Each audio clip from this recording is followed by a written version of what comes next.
I love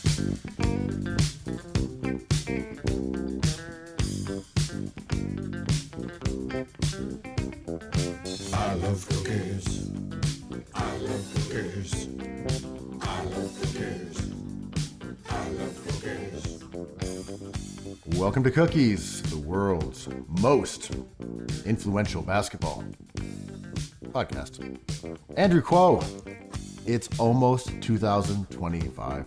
I remember a year ago today, or roughly, you said it's almost 2024. How fast time flies, huh? Did you get your resolutions in check before 25? Your 2024 resolutions in check before 25 rolls up? I feel like I have time. You have time. You got a whole We got 48 hours, man. like almost 2 full days. Lose that extra mental baggage. Maybe add extra 3 feet. No, 3 inches to your legs. Miraculously, or 2 inches shorter of an arm set. It's hard to tell. Well, I mean, we've got to get Mapo Tofu magazine over to print. And published and in people's hands by 2025. Have you made any Mapua, let's see, movements or I'm trying to think of the right alliteration here. Have you had any significant Mapua moments in the last week? I made Mapo yesterday. Spill the beans. Fermented beans. I mean, you stepped all over my fermented beans alley-oop that you had lobbed up there for. Look, I've settled into my Mapo. I don't know if we need to settle into doing Mapo every episode, but it has been a theme for 2024. Slurry or no slurry? Slurry. Slurry gang. Wow. Okay. I don't want to be a slurry truther, but let's move on to New Year's Eve. Oh, by the way, before we get to New Year's Eve festivities, and we're going to hear about them, that's right. How do you feel about alliteration? I enjoy it. I kind of know what you mean, but what do you mean? I like it when we're potting and we're riffing. Mm-hmm. I feel like that's the appropriate time for alliteration, for alliterative action and antics. And certainly Potting. not in print. Probably not No. digitally. No.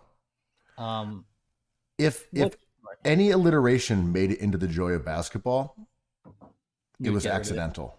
Right. Because I when we mean- were editing it, I actually went through and tried to remove every single incidence of alliteration in the entire book. If it made it through, it was an oversight, and I apologize to readers. So if you haven't picked it up, go buy that book and check for alliteration. In some of the charts, the interns used alliteration, I believe, because it's like Twitter. Obviously I don't read books except for The Joy of Basketball, but the way I think about writing is like sadly very like fragmented in texts and tweets and slogans and advertising and all that. Stuff I enjoy reading and thinking about. And sometimes alliteration works in that sense. Like, I agree with you. Alliteration works when we're speaking, but as soon as someone transcribes it, it's like, ooh, did I say that? It was okay a second ago, but now that I see it in print, not okay. You're going to print it in a book? Please delete that, like, Why are you talking like some sort of teddy bear? right. But I love stupid, like, 80s, 90s advertising that a good alliteration still strikes my heart. I would agree with that. Advertising copy, it works. Headline copy, New York Post, a masterful example of alliteration done right because it's intentionally stupid and funny. It's an art form. Right. It has to be, you got to be in on the joke, and I'm okay with it. I'm just gonna come out and say it. I'm okay with alliteration. If you want to call yourself the Maple Mamba, go for it. Just do your thing up there in Toronto. Nicknames I'm okay with it. Mm, I'm all right with it. there's a lot of We caveats. didn't talk here. about this in another pod, and I'm not going to jump the gun on basketball here, but I just want to bring up the alliteration element here. It's like the Toronto Tempo. That's the name of the WNBA franchise that is an expansion team in Toronto. We didn't get it into this, I don't think, at all. And it's less about the basketball component here than the name. How do you feel about the Toronto Tempo as a name? I love it. To tempo, it rolls off the tongue. I like it. It's better than like the Toronto Nets or Toronto Balls or Toronto Courts, right? Is it better than the Toronto Balls? No sin bin. The NFL has the best player name in all the sports right now. Penix with an X. It's phenomenal shit. It's like a non-gendered penis. Yeah. I mean, shout out to Grady because he has a wonderful disposition for someone who's grown up with the name Dick. Well, it has to go one way or the other. You're either very It sure humorous does. about it or very humorless about it. I mean, he's very humorous about it. Nerdy, perhaps, but yeah. Well, you I can like take the Toronto right. You can Tempo. take the humorous approach or the a boy named Sue approach. One of the two. Right. Toronto Tempo, great. I mean, better than like the Mohegan Sun. Better than the New York Liberty, right?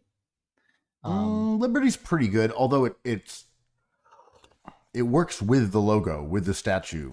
It doesn't Mhm. work as a name otherwise. The Libs, yeah, it's fine. The Lady Libs, I've heard them called. Talking about alliteration. Um, I like the tempo. Let's rock. Okay, just a quick temperature You sound like you hate it. check. I think it's okay. The T and the O work well together architecturally. Mhm. Toronto, Tempo, that works. The logo's a little bit boring. I mean, that's a I feel whole like other segment, right? I feel like it's more of a Utah Jazz type name than anything else.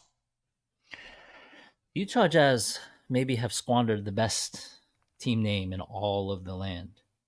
The Jazz is phenomenal. To sequester it in Salt Lake City is a travesty. I mean, even beyond that, they could at least lean into the jazzy element of it. There's the They kinda music note. They kind of do, right? Like there's the note, right? Is to your point. But They should you don't have even right. really see that anymore, though, right? It's more now mountains. Like they've really gone hard on the sort of alpine elements of Utah. I mean, those mountain jerseys are beautiful, even though the players who donned them were not my favorite. Shout out to Greg Ostertag, but those were great jerseys. And they really stole the Denver's thunder, the Nuggets thunder, because the Nuggets had to do some sort of like digital representation of the mountains. The mountains belong to the Nuggets, don't they? I mean, same altitude, I guess. Yeah, well, also they're talking about rocks. They're a nugget. It's about mining and ore, stonework. The Jazz and your logo is snow-capped peaks. I'm looking at their logo right now. There's no note anymore. They ditched the logo with the note. There's a variation of it. I mean, look, speaking of jazz and rocks Anyway. and nuggets, what are you doing on New Year's? How can we combine all these things? Smoking crack at a jazz club. Boom. 2025 ushered in. Chase it with some weed, some nugs. Are you going out tomorrow night? What I'm really trying to do tomorrow, and I advise this for everyone on New Year's Eve, chase the party. You know, Mhm. like that opium hit, the dragon, the tail. Chase the party on New Year's. There's always somewhere slightly better than where you are, and a change of scenery will always make this, in fact, the most memorable New Year's of your life. I used to troll my friends who were wasted late at night and keep on asking them where the after party was. And we'd be sitting in like a basement of a store at 5 a.m. And I'd be like, so what are we doing after this? And they're like, oh, I guess we can go to Veselka. And we'd be sitting at Veselka at 6 a.m. and be like, what next? And they're like, oh, I guess we can go back to our apartment and smoke weed. It was insane. It never ended. You still are on this. People don't know that you are recording this podcast, in fact, from the after that's been continuing for decades. Surrounding you are people passed out, smoking K2. Smoking that jazz. There's jazz cigarettes all over this room, just out of view of the Cookies Hoops listener and viewer. I mean, to that point, I have to live vicariously through you, because the extent of my plans are like a 10 a.m. to 1 p.m. hang with a bunch of parents in Park Slope. That's my New Year's extravaganza, New Year's Eve extravaganza.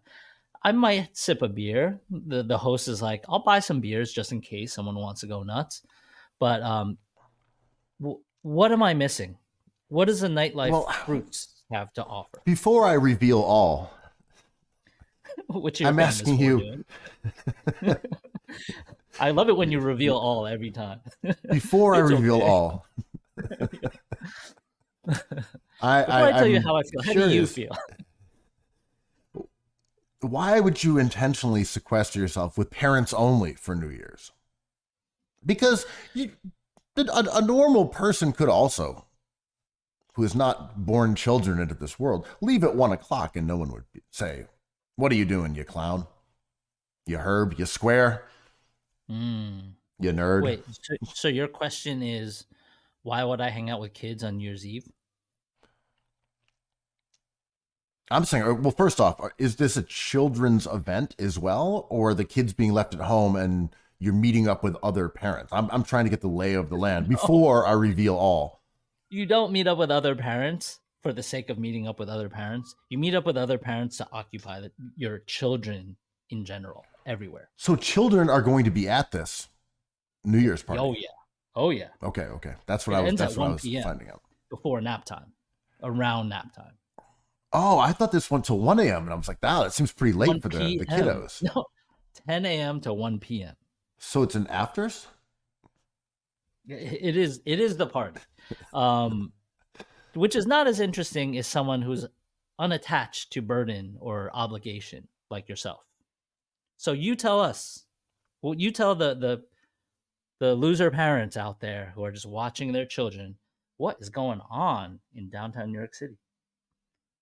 Well, I definitely misinterpreted the time frame of your party. It's like, wow, it sounds like they're really going in. It's okay. What are you up to on New Year's Eve? I don't know. There's some house parties I've caught in wind of. Mm-hmm. We talked about this a few weeks ago, that this is the dead zone for New York City. And now maybe more than ever, whether it's the popularity of people going upstate, but also with everyone leaving town, I haven't really heard about much interesting for New Year's. Yeah, a couple house parties, mostly there's a dinner thing or a little hang. I'm sure this is an age group issue where people who are in their mid-20s are planning it out. We're going to go to this club. We're going to champagne toast. But the void of the last 2 weeks, I mean, New York is really empty, as you've probably noticed. So I haven't heard about as much for New Year's as you typically do even for like 4th of July. Yeah, I ask because there's different ways to do it, right? There's interesting price fixed meals that you can have, and at different times in the night. I know our buddies at Jeans are doing like 3 seatings, and the last one has a champagne toast, and the menu's kind of fun. Our guys at Time Again, I think Borna's hosting just like I believe they're serving food, and it's just kind of they're doing champagne and oysters kind of thing. Yeah, that's right. That sounds fun. Or you can go to the other route, which I find appealing, which is like mill around a bar at Chez Ma Tante or your friend's place where it's comfortable, where they won't ask you to flip a table. You can get up, hang out. Or you stay home, you wait for your phone to go off, and you just sleep through and wake up in 2025. with Mapo magazine on your lap. On your doorstep, a fresh copy. That's right. White pepper, yes or no? That's a white pepper issue. Oh, I was waiting for when that would drop. Yeah, that's an annual thing. Yeah. I think as a grown adult, the meal around the restaurant until midnight is kind of optimal. I love that. I love that. I believe the last time I went out on New Year's, I did that with you at Chez Matan. That was like 6 years. I love a good milling. Yeah, me too. Absolutely. Sitting around, okay. Milling, great. And milling to me implies that it's not a bottleneck. It's not too crowded. You can't mill when it's super crowded. Then you're wedged. I don't like the wedge. Then you leave. Unless it's you gotta leave. Yeah, it gets too crazy. But milling, sometimes that's the sweet spot. And if it gets too loose on a Friday or Saturday or New Year's Eve, sometimes like you can sit in the kitchen or basement or behind the bar, depending on the feng shui of the joint. But it's fun as long as the hosts are good friends of yours. You don't want to impose. Unless, of course, that's your style. I mean, we know many people who impose. I mean, am I the imposer? I'm catching my reflection in the Mapua mirror. You're never the imposer. No. So a tradition, unlike any other, is we talk about food trends. We always do this. We talk food trends every year. Andrew, I got a few. This is from Forbes, your favorite website. I think you're a member of Forbes 60 Under 60 this year. 50 Under 50. They got some food trends that they're speculating about for 2025. Bring them. They're running by you, see what you think. Let's go. Mood foods. In times of social and political unease, consumers reach for feel-good foods. But, Andrew, 2025 moves beyond pizza and potato chips, which are both on my list for big things to watch in 2025. For botanicals like lemongrass and smoked salt chocolates. How do you feel about that? So we're not at mood foods anymore. This is mood foods, but this is the flavorings of mood, because you can't eat lemongrass. Lemongrass what? I mean, you can eat it, but it's like just the flavor, I guess. I don't know. Mood foods is like my least favorite Joe Button mixtape. Mood Foods 3. Dude food, mood foods. I think, are we talking about that? The comfort of soft tofu smothered in a spicy Szechuan oil. Like 2025 is going to be the start of that. Pizza is big. Yo, you know what's going to hit hard? Bread. When I feel kind of sad about Elon Musk and your boy Vivek, both Viveks, I reach for a croissant, which is, I heard, out in 2025. The anonymous food critic says that pastries are out. Well, specifically croissants. Yeah. I would say. And we never saw a croissant again. Yeah, it's like the NBA is losing viewership. I'm like, croissants, Little Paris, Wembyana playing chess in Washington Square. These are all forever things, right? They never go away. I don't eat. How many croissants do you eat per year? That's a tough one. Breaking it down per month doesn't really work out. Let's say 8. That sounds about right. I've quadrupled that because I'm a bakery boy now. That's kind of like what I do in the morning. I walk to a bakery at 8 a.m. because I've been up for 3 hours. And the croissants are good. When they come out of the oven, like, I fuck with them. But in my nightlife years, the croissants were never that fresh because I'd pop out of my apartment at like 3 p.m. It's not croissant o'clock. You got to be there right in the morning.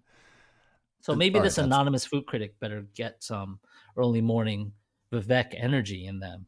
That dog. Well, look, mega civil war coming up. The whites are going to lift themselves by their bootstraps. Coming up, we're going to finish this goddamn food trends thing, whether you like it or not, Andrew. Yo, because you Let them roll. Let them roll. Because the next one, dumplings, they say. It's a new Are trend. out or in? In.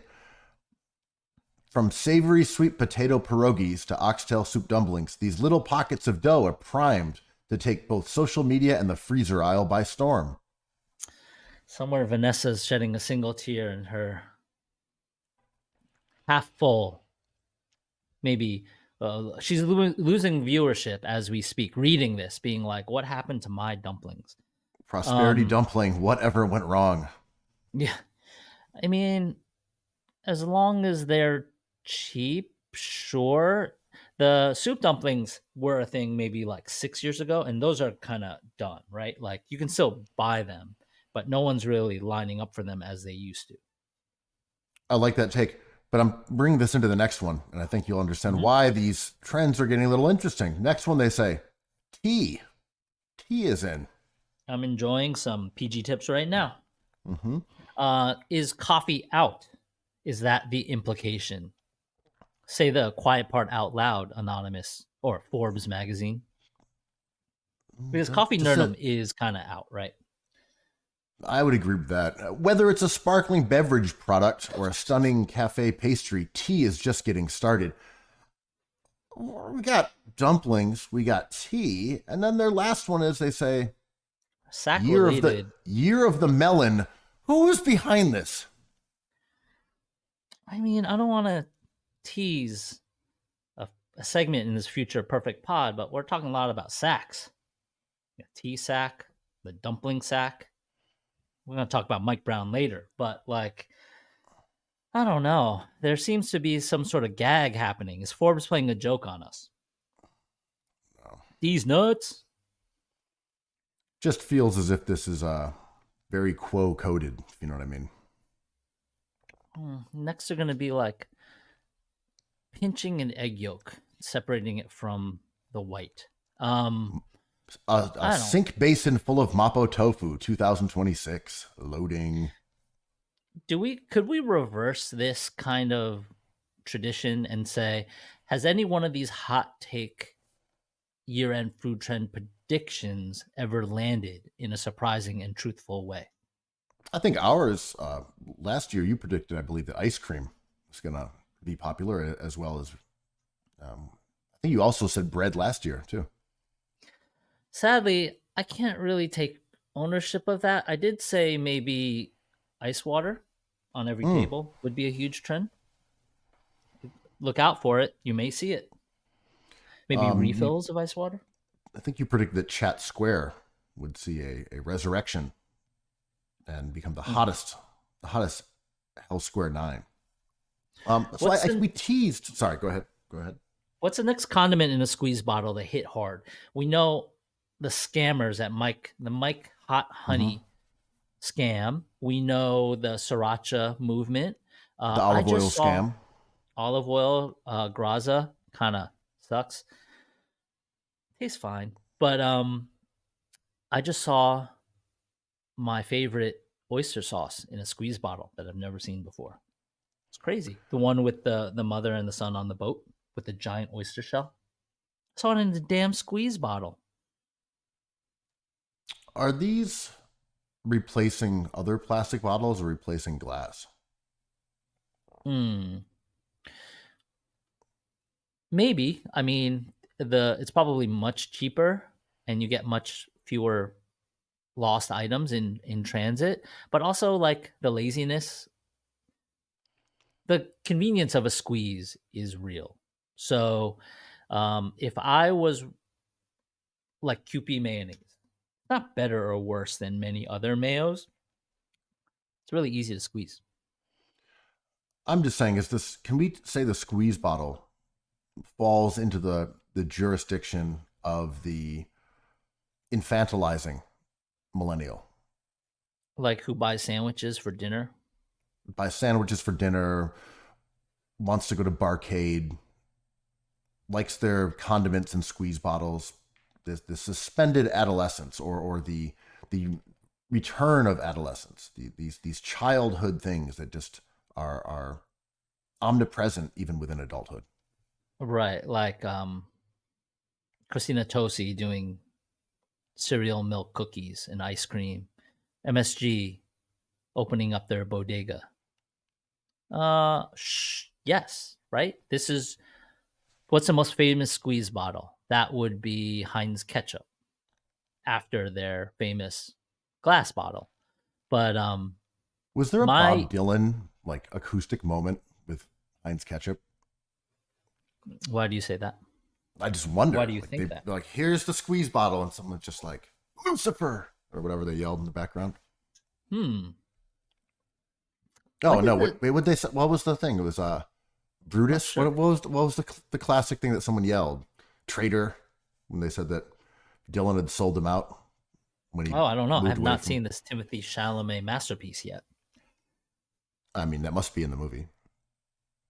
I guess people are mad at that movie.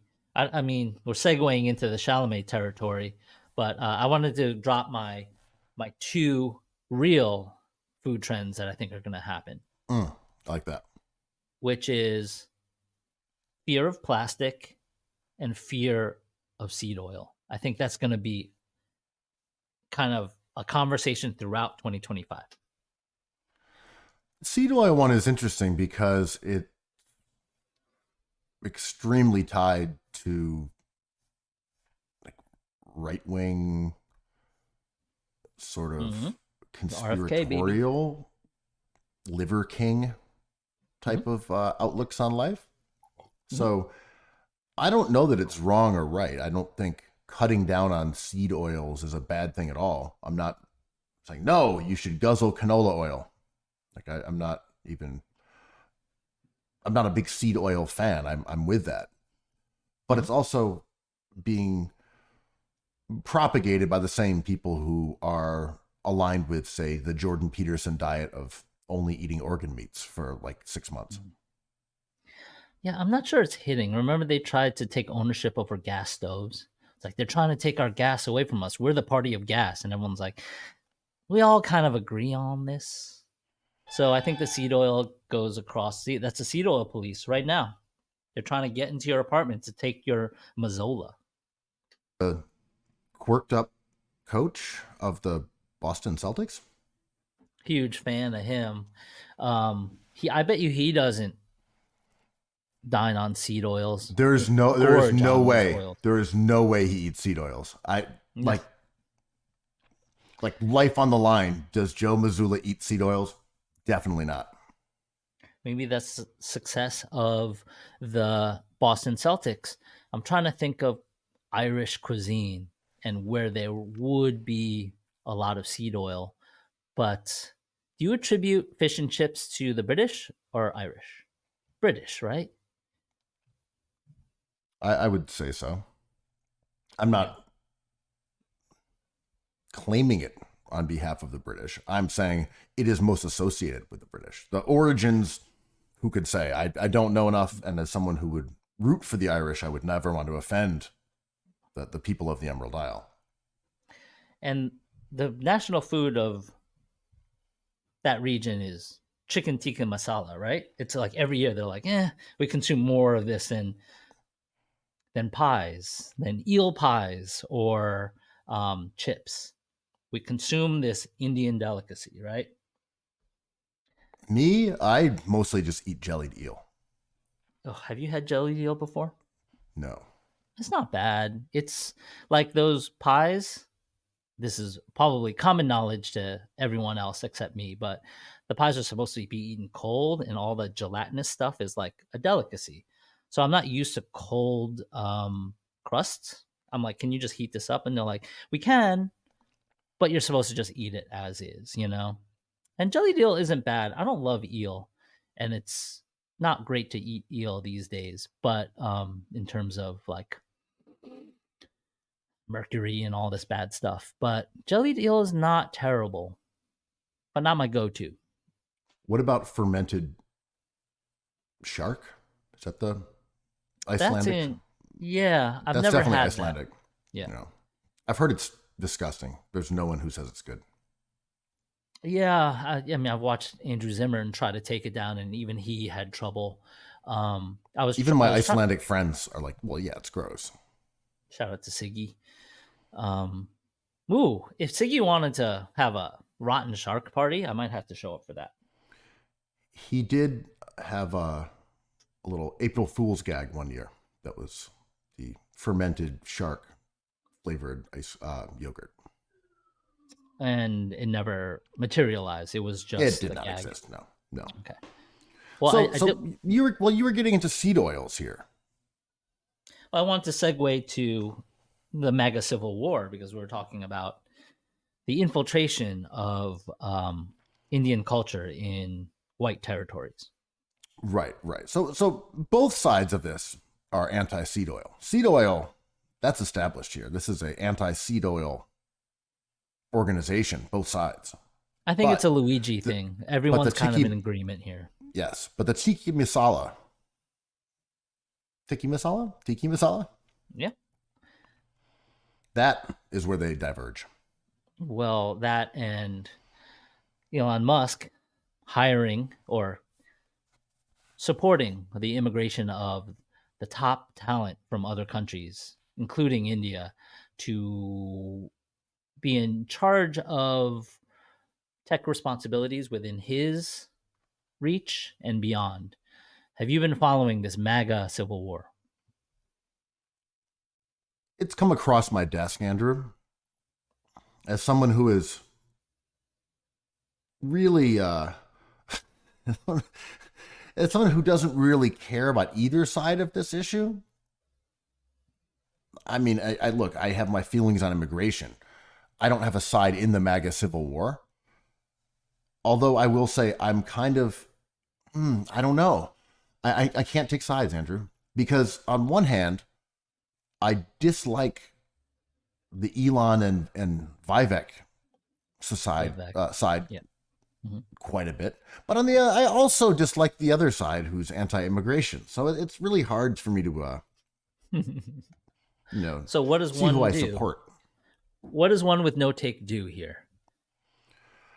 I mean, look, to me, immigration has always been a relative non-issue, and the Democratic Party validated it as something to talk about and worry about and be concerned about, when I've always viewed it as a issue that was typically the jurisdiction of the nativists, who are, of course, in opposition to Elon and Vivek on this issue. Like, it's always to me been like a kind of white nationalist nativist talking point that even the Republican Party didn't take seriously until Trump embraced that element. You know, G.W. Bush was not opposed to immigration at all. Guys like Ted Cruz haven't been opposed to immigration. It's just been something that was a source of cheap work. Everyone was kind of fine with it, but you had this population who always raised a ruckus because they didn't want people speaking Spanish, the idea of the browning of America, losing white culture. And that's just what MAGA picked up on. So that's what we're seeing in the MAGA Civil War, is this component of the MAGA voting bloc that is extremely nativist, and they want to deport people, and they want America to be a white country. And Vivek and Elon are like, well, yeah, but what about us? Yeah, it's always hard to pinpoint what people actually care about. MAGA certainly wanted to win, and they did. So now, with winning comes the complications of it, especially with a sweep. Now you have to just turn the mad to yourselves, kind of. So if Vivek and Musk carry you past the finish line and you have won, then you got to have post-marathon beers with them, and you may not like them that much, right? Because they may not share everything that you believe in, if you're sure about what you believe in, aside from winning. And immigration is a huge issue with every country throughout the history of time. Who's allowed to be where is why we have war, why we have tariffs, why there is tension, why the Olympics exist. It's like borders are kind of the history of the world. So I think this America is a great country, and it ranks maybe top 2 for me. We did the rankings a couple episodes ago, perfect ranking. And it is because it is a place where immigration is not as difficult as, say, England or China or France. And you can work in America easier than other places. And it creates a certain kind of opportunity that may not seem fair all the time. So the diversity issue is amazing because there's no answer for this. If Trump wins and you're like, finally, we don't have to diversify Ivy League schools, then you're just going to get Asian schools. I'm not sure people who want to win are good lawmakers because the people in charge now can't really legislate. The MAGA contingency have trouble legislating because they just want to be in power. But there needs to be some sort of legislation because fairness is the hope that every citizen of every country has. I think the immigration issue in America is just like tremendously blown out of proportion. I'm not suggesting that we can have fully open borders and people just wander in and out. I just think the idea that it is a huge issue is not only not true, because we have a massive country.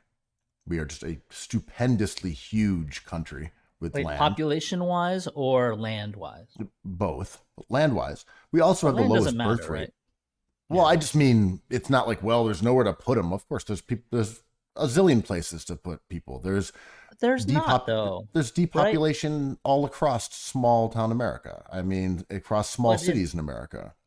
But to that point, there's not sustainable, like, foundational living situations everywhere, right? No one wants to live in Detroit. What I mean is you could put people there and have them create communities. I mean, this is a whole larger conversation. I'm just saying, when you have depopulation, you have declining birth rates, and you say, we also don't want immigrants and we want to deport people. Well, what are we doing? We want less people? We want an older population? Like, what's the idea here? And to me, when people start talking about American culture as a euphemism for white culture, and this idea of we're losing something, or we're losing American culture or language, or this sense of unity that we had as white people, whatever all the nativist sort of concerns would be, like, well, yeah, I can, yes, that may be true. It may be less white. There may be more people from other places, but A, this is always what America has been. And B, what's the alternative? At that point, you're just a dying country. And I think this debate now is interesting because the enemy is new, right? It used to be white people versus black opportunity. And now it's like white people versus Indian opportunity. And it's kind of like a moving target, right? And it brings a lot of things to the surface that have been bubbling. Tech, the movement of money in our country, the movement of Social Security money in our country, the idea of Social Security, the idea of opportunity, jobs, automation, right? Are these, like, it started because Elon Musk wanted to hire an Indian man to run the artificial intelligence wing of whatever he thinks the government is. People are like, not only is this man who doesn't look like me necessarily come here and take a prominent job, this job's whole function is to take away my job. Sure. I mean, this is who you voted for. That's what they said they're going to do. This is inevitable, right? Like, if we fall behind in AI, that's a bad thing.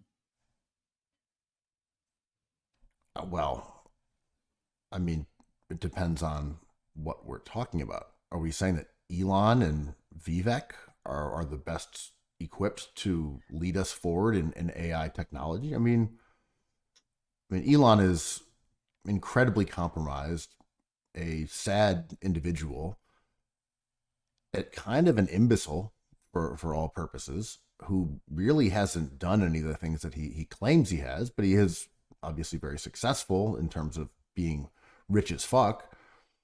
But are we saying that Elon and members of the Trump administration are the ones who are?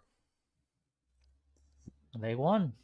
But sure, but are we saying we want them to guide us forward on AI? Like, I disagree. It's not want, but it has to happen in the next 4 years, right? Like, we cannot take a break with any of these government kind of procedures in the next 4 years. They have to continue to evolve with where the technology is going.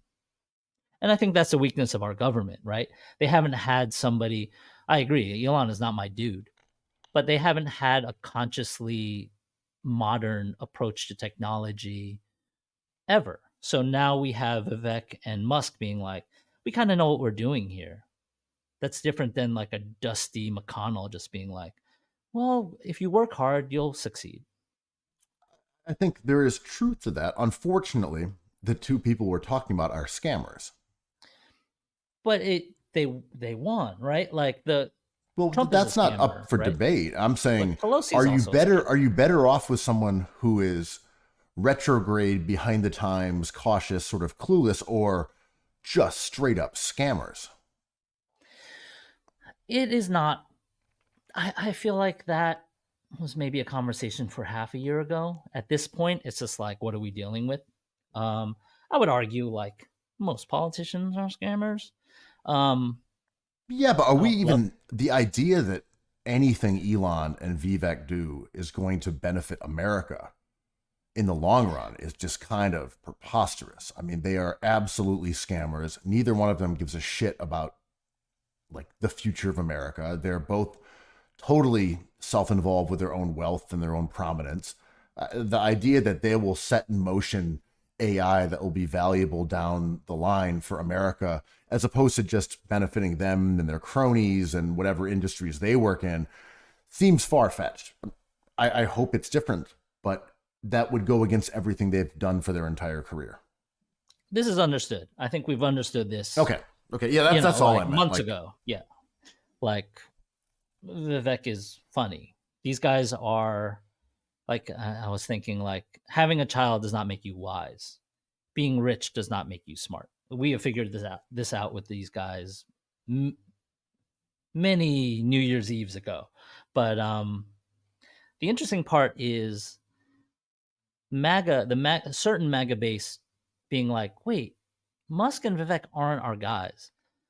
Because the next evolution of that thought is like, wait, Trump isn't one of our guys. And that's the danger or comedy that I think is always on deck.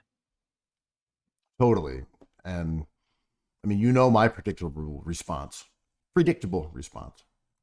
is that when I saw people who were, Harris voters being like, haha, see, this is who you voted for. I'm like, yeah, but you voted for like a cop. The joke's on all of us. None of us had there was no punchline that would have worked out for anybody here.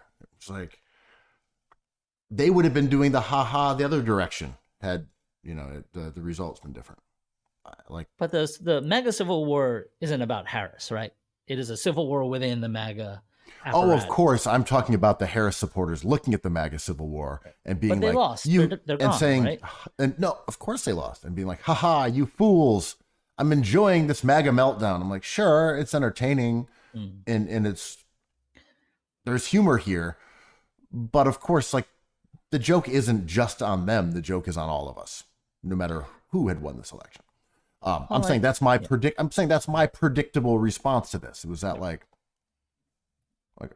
are we reveling in this discord amongst the MAGA side? It's kind of funny. That's my biggest takeaway. I think it's interesting. Like, I think when Obama, God, we've been doing this pod a long time, but when Obama was president, maybe on this pod, I was like, I don't really like politicians, so I can't be like, yeah, Beyonce, I want to listen to his top albums of the year. I just don't like politicians. But this MAGA infighting is like interesting, right? Because the speed in which it is happening is kind of breathtaking.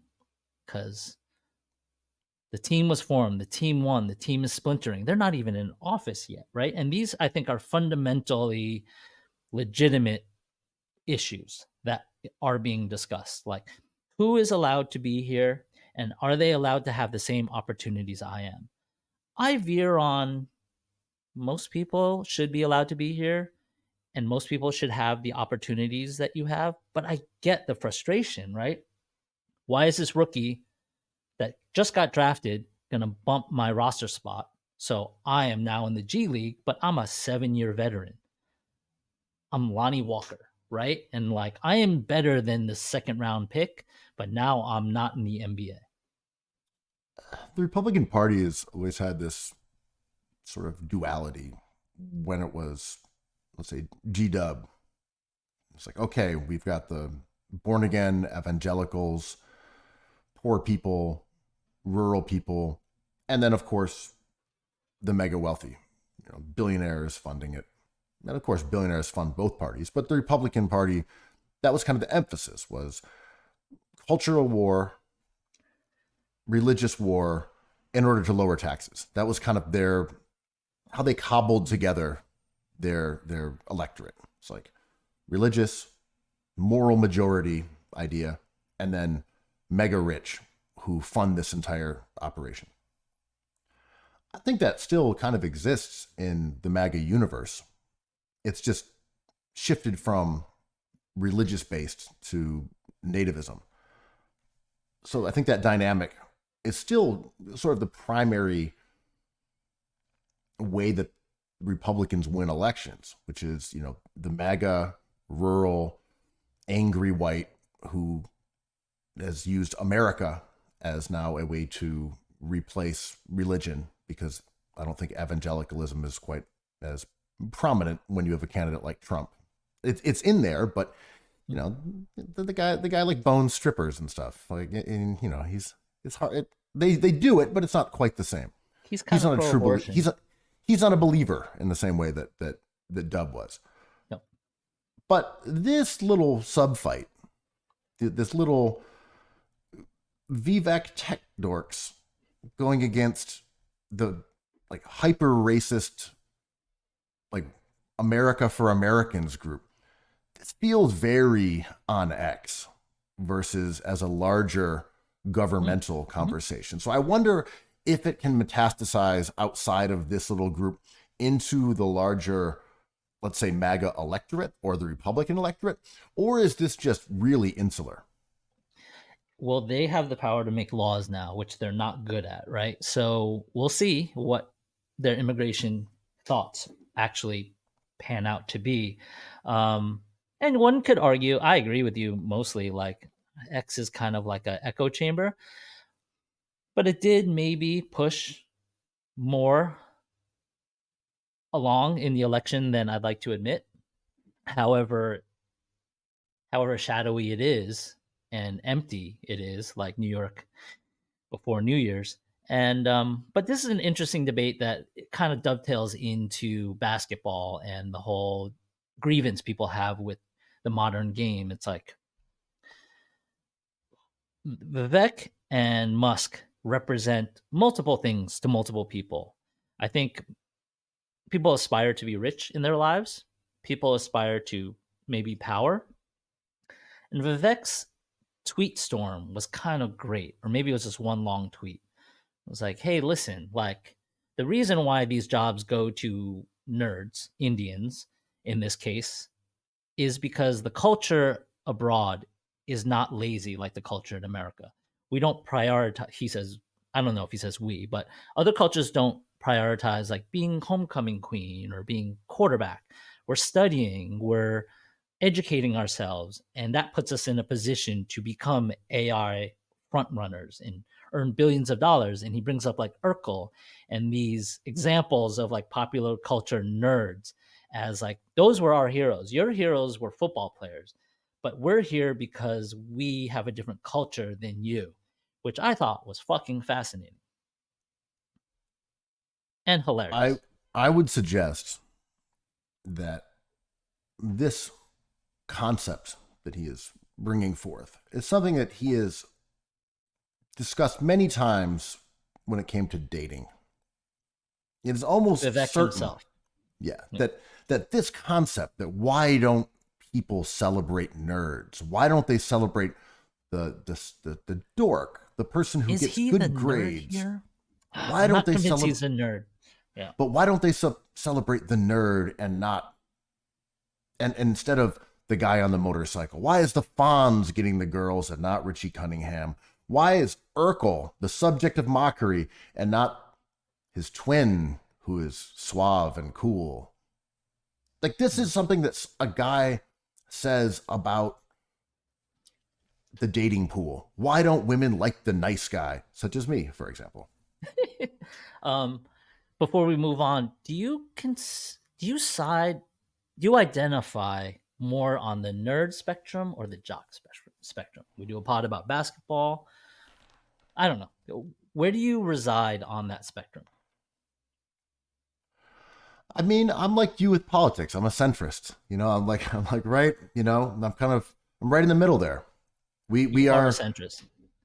I'm a centrist. Right. We are nerdy as shit. We talk about we're grown adults who talk about basketball and food and are having a war on nostalgia. We're We wrote a of book course about the failures of statistics and the triumphs of statistics, right? But I would also say this, and I'm not here to reinvent the word nerd, Andrew. That's not my job. Show me the nerd. Show me the nerd. What I'm saying is that I think being nerdy, so to speak, is less about being interested in stuff and having Baroque Byzantine conversations about shit that no one cares about. That's not being nerdy, in my opinion. To me, being nerdy is more about being a certain style of antisocial. So it's Aaron Rodgers nerdy? Kind of. Best quarterback ever? Is Kobe Bryant nerdy? Well, antisocial maybe is the wrong exact term. It's not about, I don't know. Is Victor Wembanyama playing chess in Washington Square? Is that while we're playing checkers at Broadway at Broadway Myrtle? Was he wearing a cultural costume? Was he pretending to be a nerd, as you're saying? Or is he pretending to be a rapper? Like the Wu-Tang famously were chess players, right? And like Joel's What the Game's Been Missing, the photo of him in front of the chess table. What is a nerd? Like, Vivek's kind of point of view rang kind of personal for me because early on in high school, I was a mathlete and science Olympian, and I used to do travel stuff and compete. And those were really good friends of mine at the time. And then I decided my junior, senior year that it wasn't for me, and I quit everything. And I started hanging out with different kinds of people that weren't maybe thinking about college. And I remember the deal I made with my Tiger mom, which was like, she was like, hey, if you can get into XY schools, I will know that you're serious about life. So then you can go to art school if you'd like to. And I fulfilled that promise, whatever. My life now is like the nerds in my life are real nerds, and they think I'm like a filthy jock. The filthy jocks I hang out with are just like, you're too nerdy for this. It's like a weird place to be. I wish I had $1 billion, but I don't. But I can really relate to what Vivek is saying, and which is simply put, like, hey, if you want to be the head of AI at anywhere, there's a path to get here. It may not be the most fun, but it's fun for the people who are interested. You can't have everything. You need to choose a side. No. Look, I understand that you're a retired mathlete. That was a crazy scene. That was a crazy scene. People were fucking smart. It was insane. I was out of my element, man. Woo. You just weren't mathletic enough. Not even close. We would travel to like upstate in garbage plate land, and we would just see kids that were like solving the Rubik's Cube, but with equations and with timers. I was just out of my element, man. You lacked the natural mathleticism. Yeah. I mean, shit. It was, I hope they're running the Knicks because those kids were focused and very high achieving, some of them. So if I am to understand your take on the Vivek thing, you sort of agree with him in that, yes, you can. Or sorry, let me rephrase this. Would you say you agree with the idea that America doesn't value academics and intellectuals enough? No. I think that if you skim the best talent in every country and you find the best basketball player in Serbia and you get 4 of them, it seems like it's cultural, but it's not. You're just playing a numbers game. I'm saying within America, if you, he's talking about a parenting technique, which is basically like, all right, instead of like watching this, we're going to watch this. And instead of doing this, we're going to do this. There's a debate of whether you can shape a young person's life or not as a parent. I believe you can. That's all Vivek is saying. But I believe the cultural part is where people ran with it on Twitter. I don't think he was talking about that because I bet if you asked him about it, he would say, oh, we're just skimming the best. And I want to hire the best. So we need to give them visas. And there, it's just not a, he says it's a cultural thing, but I don't think he means that. I think he means it's a probability thing. I mean, to me, I think he tweeted a bunch. I read some of it. I don't know if I read the whole thing. Correct me if I'm wrong here.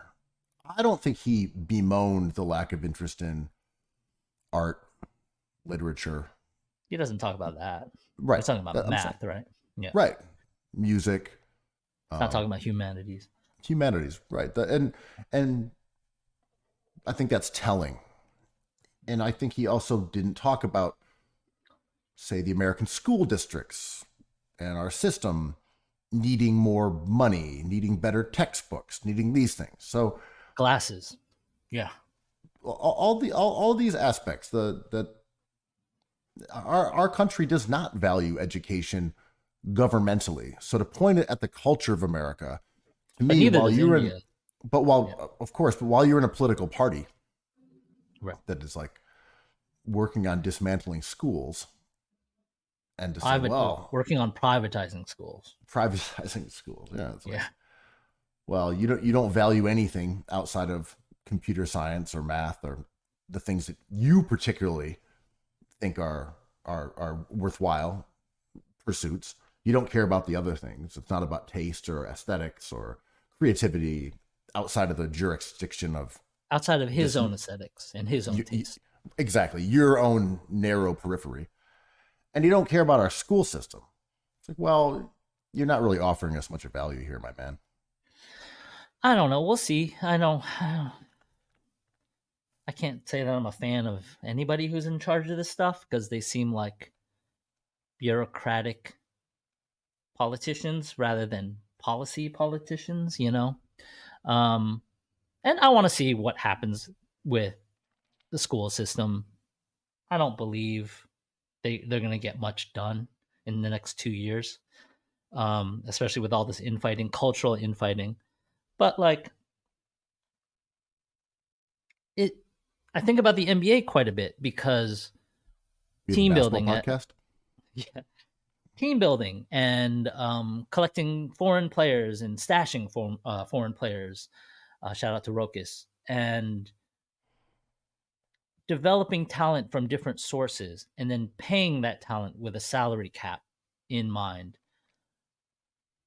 is kind of an application of this never-ending debate with no clear answer, right? Because is the goal to win a championship with a Serbian or an American? And is the goal to win but remain morally sound, right? It's if you win with a super team, there will be people say you've done it the wrong way. You should have sourced your talent from the beginning. There's a lot of different ways to go from this idea. A lot of different conversations to had from this idea, but a sports team is a great simulation of what Vivek is getting at, right?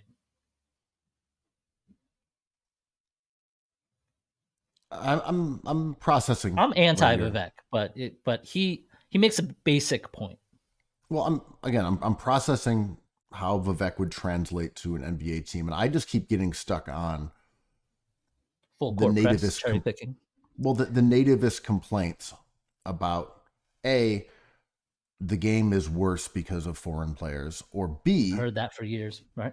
or B, that foreign players are better than American players. And these are like flip sides of the same coin. One is that foreign players are ruining the culture of the game because they lack certain American qualities. And this is something that would come from a fan of the game in the early 2000s, which just had very fond feelings about the 90s and this physical game. And the foreign players fall outside of that because they really weren't there. There was only a couple, and the league was far less foreign. And then you have Marshall Lunas. Yep. And then you have the same people who say, Hakeem Olajuwon. Yeah. well, the foreign basketball has surpassed the U.S. I mean, look at the league. Luka, Embiid, Wemby, former basketball players, Giannis. former NBA players will say that constantly. Like the European game is more diverse or is more intelligent than the NBA game.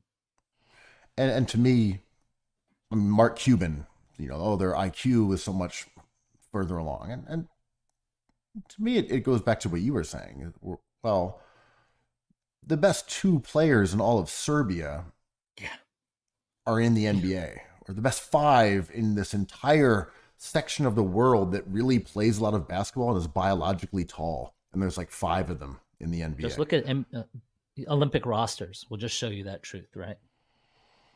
Right. It's like, okay, the top five player. I'm like, yeah, because the world is big. Yeah. And basketball rewards super tall people, and they are extremely genetically rare.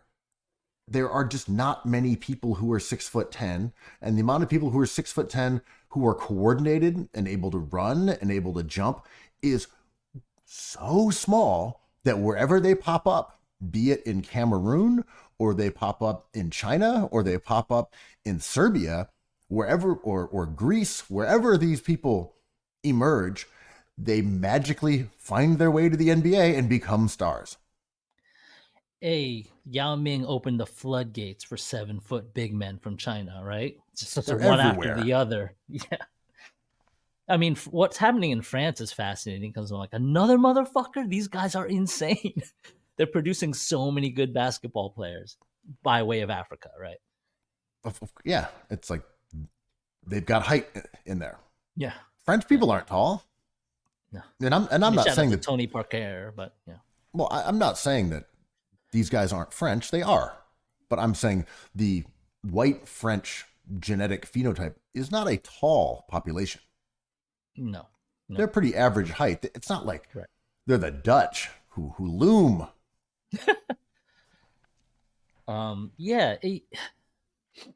And does a fan of an NBA team balk at the idea of like, listen, I don't want you to draft Sarr. I don't want you to draft Buzelis. I want you to draft someone from Chicago or someone from Washington. That's what I want. A homegrown talent. I'm sure that happens. I mean, does it ever? I've never heard that. I've always, around trade deadline, I hear every fan base being like, can you just get the best player available? I just think that teams make decisions with a lot of biases often. I think most of the time they're going for the best player available. But at the end of the day, if it's pick the guy who went to the local school or came from your city versus someone who was playing overseas, you might come up with an excuse to take the guy closer to you. Well, we've been watching him for years. We know more about him versus this guy who's been playing, in a league in Lithuania. We're just more comfortable with this guy. I think teams probably make those decisions a lot, and they're popular with fan bases. Sometimes it turns out to be right. Sometimes definitely not. but I think they also choose. This has changed.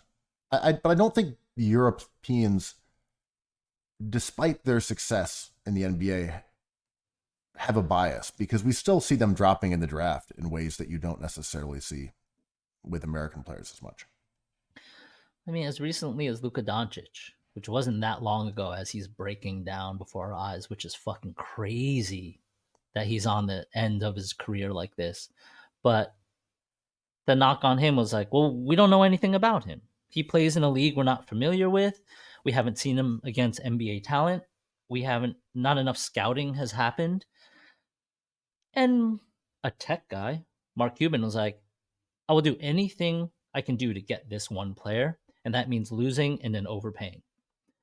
And he got him. And he turns into a god tier player like we all knew he was, right? Takes his team to the finals. There wasn't that much complaining about Luka as soon as he started hitting game winners, right? There was a bit of like, all Europeans are busts, and you mentioned biases, right? Like, these are the things people like to say because of Darko Milicic, or things that haven't necessarily worked out. And it will not shake. Like, I think every time someone takes a player who's reminds them of Frederick Weiss, they'd be like, he's a bust. But we have enough proof that if you skim the top of the pool willing to come over to the US, you're probably going to get a better player than not. Yeah, I don't think anyone cares about Euros in the way they used to at this point. I think that has changed. There are arguments about what it means for the league culturally, what it means about American players. Those conversations are different from the one you're referring to, which was like, Europeans are soft, they never work out, they're bums. And it was like the guy the Nuggets took, like a Nikolai Shishkavili. Exactly, with like a top 5 pick or whatever it was. And, you know, as you said, It's because Darko, right. It's was a because of handful of Dirk busts, Nowitzki. Dirk Nowitzki Yeah. was successful. People were like, we want someone like that. Right. Dirk won a title. Then you had Luka come in. Luka's undeniable. He's great. You know, he's an all timer. He's a Hall of Famer, I think.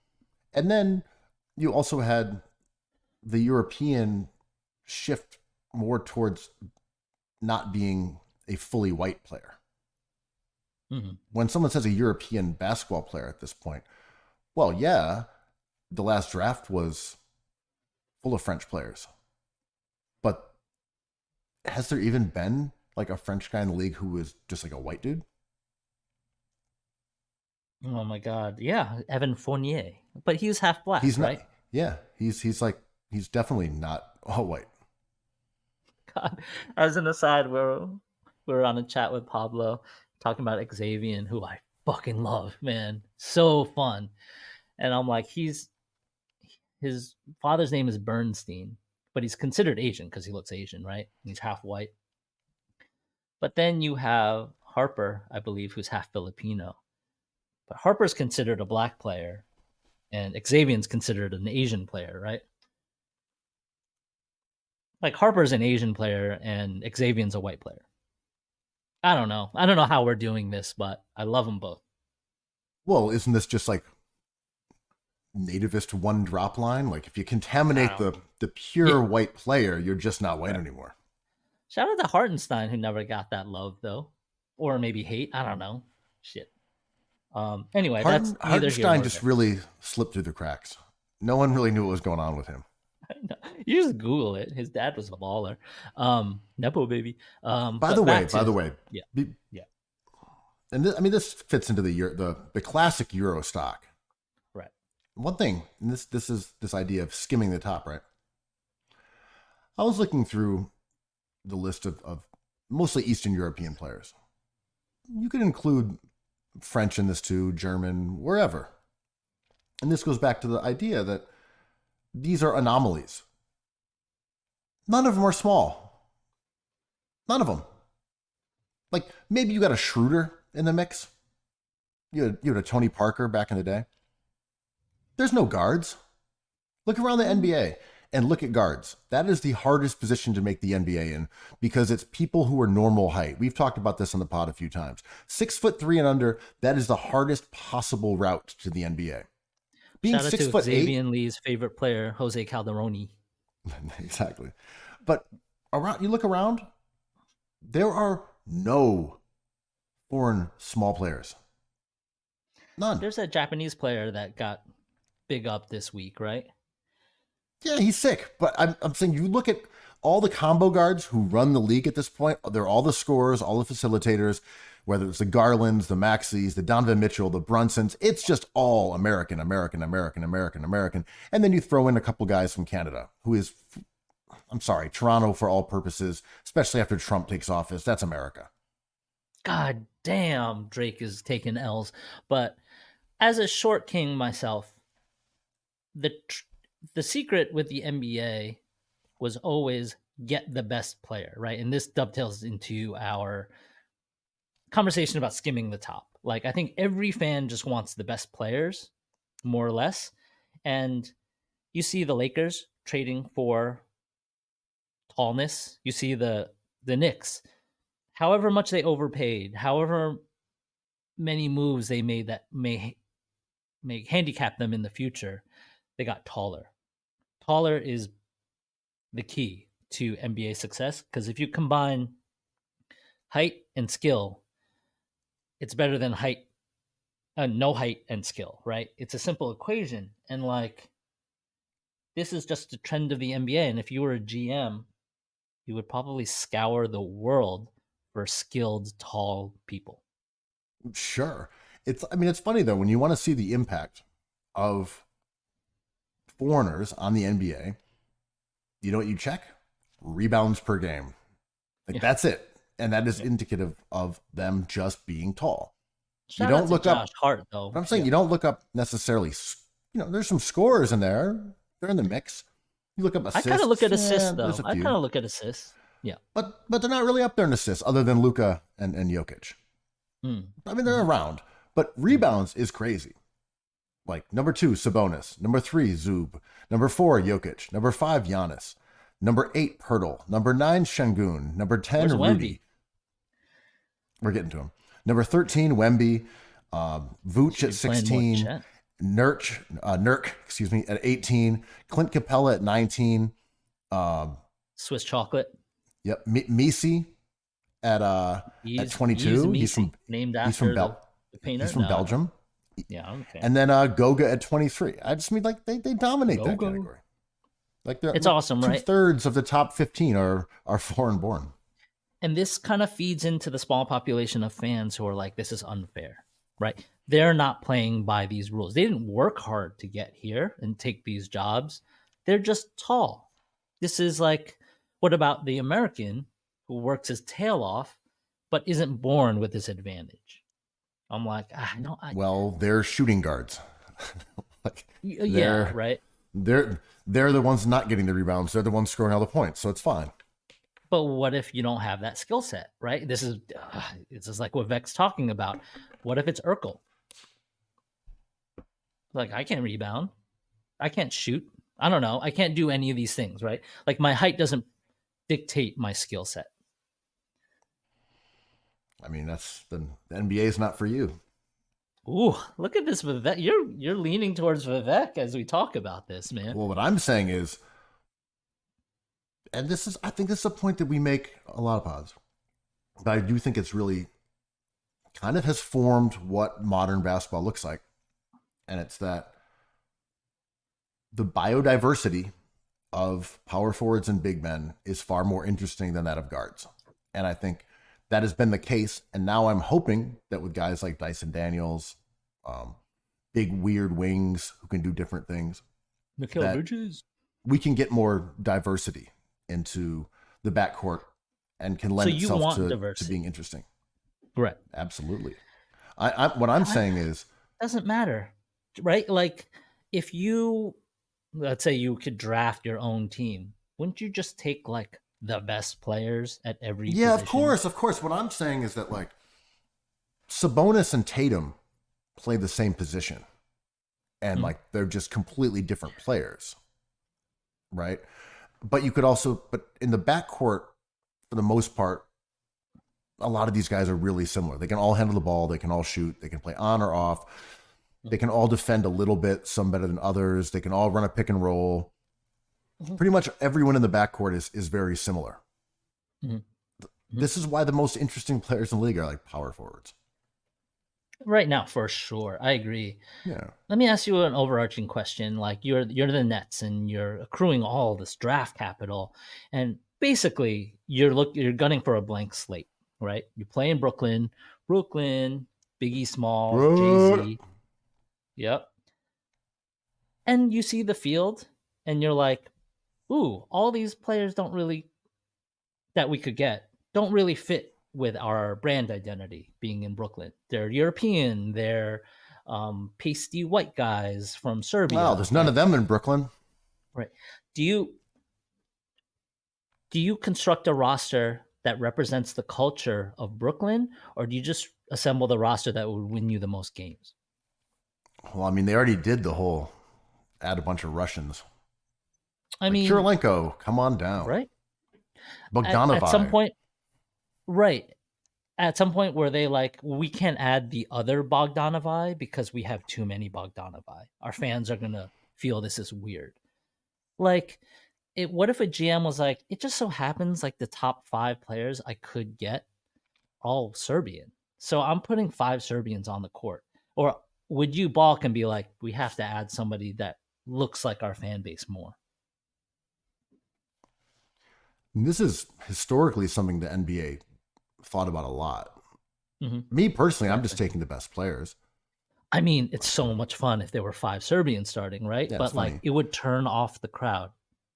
I mean, this is kind of what I meant, that I feel a lot of teams will make an excuse to take, say, a player who's from there or played college nearby because, well, the fans will like it. We'll sell some tickets, and you can justify that with whatever you want. And I think what were you saying before? Fuck, I forgot. I lost my train of thought. When you had such an interesting query about the team full of Slavs. I mean, what can you do with it? Because the NBA equation is marketing, selling tickets, winning games, creating excitement, because only one team can win a championship every year. And last year we had no real championship even. So, or champion even. So like, you know, the joke is like, I want Boston to all have TJ McConnells. That would be funny. New York would have all cats. LA would have all Rick Foxes, you know, like, but that's not really how capitalism works. And in a free market, in free agency, it's kind of automatic that the best player accepts the biggest contract, right? Usually happens. I have a question for you. This is based on what you were bringing up. Mental exercise. Could you create a team that would be deeply unpalatable? I don't say out of existing players, just in theory. You don't have to say, oh, we could use them as comparison. Could you create a team that could win a title, but would be deeply unpalatable, deeply unpopular? No one would go to the games, but you would win a title. Is that possible? Can you build a winner that no one likes? Right, because your question is badness inherently bad? And is sometimes badness good? If you are unlikable, are you a bad player? Can you be unlikable and a good player? For example, if Embiid and Harden, who are quote unquote unlikable, right? Disliked players, foul grifters, floppers, Draymond Green, whatever. Right. If you added, right, let's say you bring back Ben Simmons, you add Draymond Green, you create a team of Westbrook is here and all the villains. Rudy Gobert, you throw in some Patrick Beverly is here. No, he's too much of a dog. I don't know, whatever.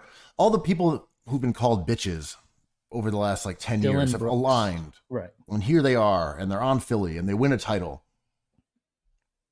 Would they be disliked by the Philadelphia fans? Of course not. Right, They'd because they'd be at the parade. this is what I mean. This is kind of what Vivek means, right? He's like, what is You're the just goal? giving Vivek credit for everything at this point. Big We're Vivek guy giving here.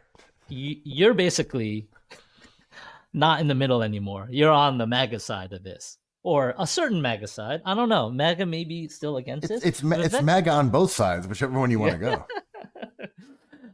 Okay, no more Vivek talk until we talk about the Kings, but it's possible. And I think, for example, this Knicks team, right? I thought they were kind of a corporate idea of what the Knicks should be. Combine like getting Bridges when DiVincenzo was still here. I'm like, that's cool, but like also a marketing stunt that like I don't care about because I don't care about Villanova. I never have. I do like Mikal Bridges. And then they kind of add a couple of interesting players. Cameron Payne has a great personality. Which I didn't really know from Philly. I thought he was a cool dude. I thought he was a I don't pretty good player. When they traded Beverly for him, some people got annoyed because Beverly's a dog and all, and I was like, well, Cam Payne is easily better than Beverly. That's a good trade, in my opinion. Yeah. I mean, it's interesting because Cam Payne goes viral for his haircut, his fade, and then he does the Timothée Chalamet mini tour and is so likable. He's like, I thought I looked good. What the hell? And he's like laughing and he's joking with Jeff Teague, and he's been a part of the league for so long. And he seems like one of the guys that teams add because he's just likable. And now Champagne is back. And then Mikal Bridges starts to make sense of it. And this formerly corporate idea of a Bloombergian Knicks team becomes lovable. And I'm like, oh, like I've always liked Cat, but I've never loved him like this. I'm like a fan. I've never cared about Mikal Bridges that much, but I really love that player now. And they feel like my own team. So to that point, is it because they've won games? Because good chemistry comes from winning. No one's really happy that Campaign is joking on podcasts when you're losing games. Wow. Wasn't so long ago that you were making fun of Cat, claiming he was a fake New Yorker. Oh, he's never had a chopped cheese. He was never at Max Fish. And now look at you. I'm adaptable, baby. Well, sheesh. Cat, one of my friends. Hey, I'm walking here. You're like, look at this Cat guy. I love him. Over here. One of my friends who's a basketball dude for sure was like, New Yorkers are going to hate this player as soon as the playoffs start because he's that bad on defense. And my immediate response was like, but just being big is good enough. Cat just with his hands up is good enough, sort of like Jokic. That New Yorkers or basketball fans prioritize scoring so much that no scorer will be hated that much, especially when you're a big. Poole, obviously, people didn't like for many reasons. The players fans hate are players who do stuff in the margins like Ben Simmons. I have a theory that fans will eventually, if Asar Thompson gets a large enough role, will turn on him because he's got a shot as flat as Kyrie's earth. But as long as you're optically floor slapping like Cat does, he will always be a fan favorite. Would I have reversed that trade and let Randall walk? Probably. Well, I will say this about the Knicks fans. They do appreciate defense or covet defense or fetishize defense more than any other fan base. It's just built into over Memphis Knicks fandom. They may love that as well. I fully believe that. Grit and grind, that's cultural there, no doubt. Detroit, probably similar. That's what their championship teams have hung their hat on. Mhm. But Knicks fans, it's very legit. So when your friend says, I think they'll turn on Cat because he can't play defense, and you I say, don't believe it. I don't- but he's such an awesome offensive player, I don't think they'll care. I'm like, I would think you're right about 90% of basketball fans, but Knicks fans are a little bit different than the run-of-the-mill NBA fan in that they do remain really infatuated with defense, even when they're wrong. Like the way that they turned on Mike D'Antoni because they didn't understand about controlling for pace. Like, oh, And Mike D'Antoni was a that's- fine defensive coach. Yeah. they And- were fine. But Cat is also kind of fine. Like his stats rank really low in terms of rim protection, but he gets blocks. So if you just look at the stat sheet, it's like, oh, he blocks a couple shots every now and then. He's big. He's not the greatest rotator, and he kind of cheats a little bit out.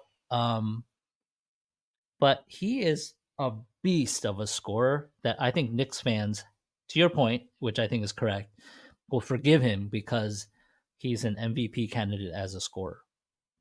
Yeah, and again, my point was not about Cat being a defensive liability or people turning on him. I was saying simply that Knicks fans do value defense more than most fan bases. And I think if you compare to the Sixers, who Sixers Nation pretends to like defense, but runs every good defender out of town and is just obsessed with the Allen Iverson archetype. Like that's all they actually want is another Iverson.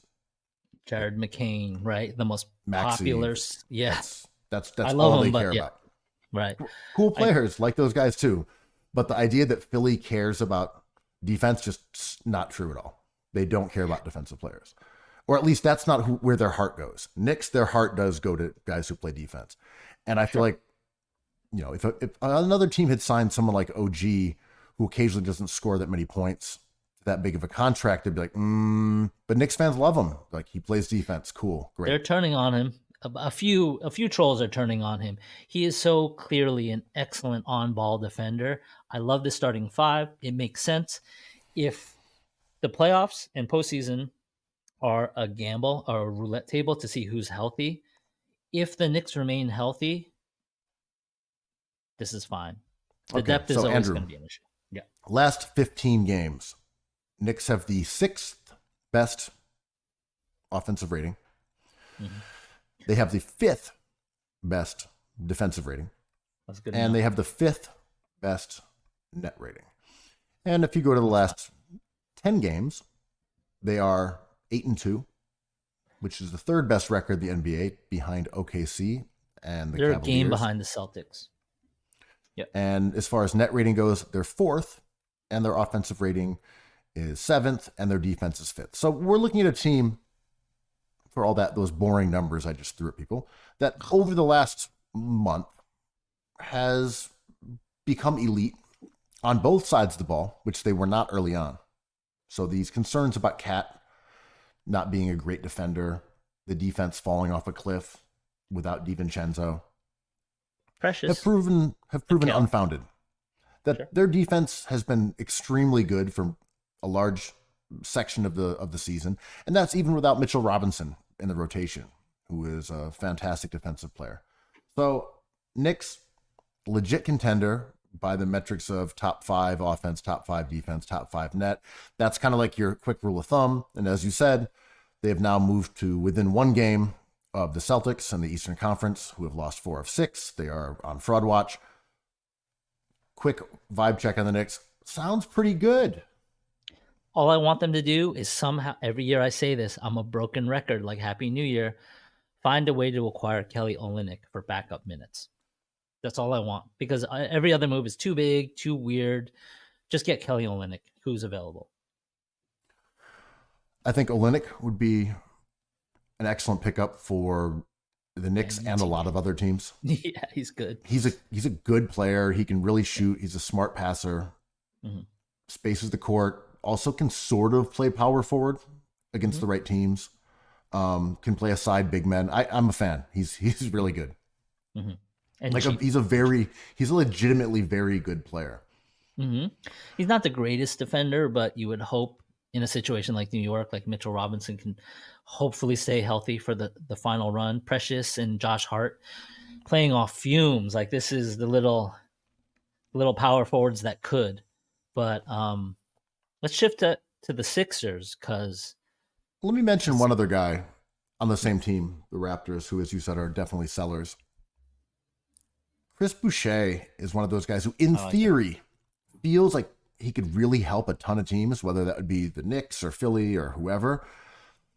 But the theoretical version of him just isn't quite as good as the real one.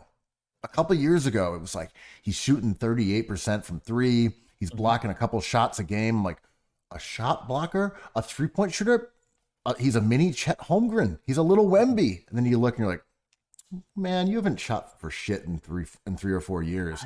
You're like a 30% three-point shooter and you don't block shots anymore. What happened, Boucher? What happened? He's an Anthony Randolph all-star. It's just like we've seen flashes. He has the body for the modern NBA. He has the dog for the modern NBA. How come no team will play him? How come like the Raptors kind of used him sparingly? They got other pieces to marginalize his minutes.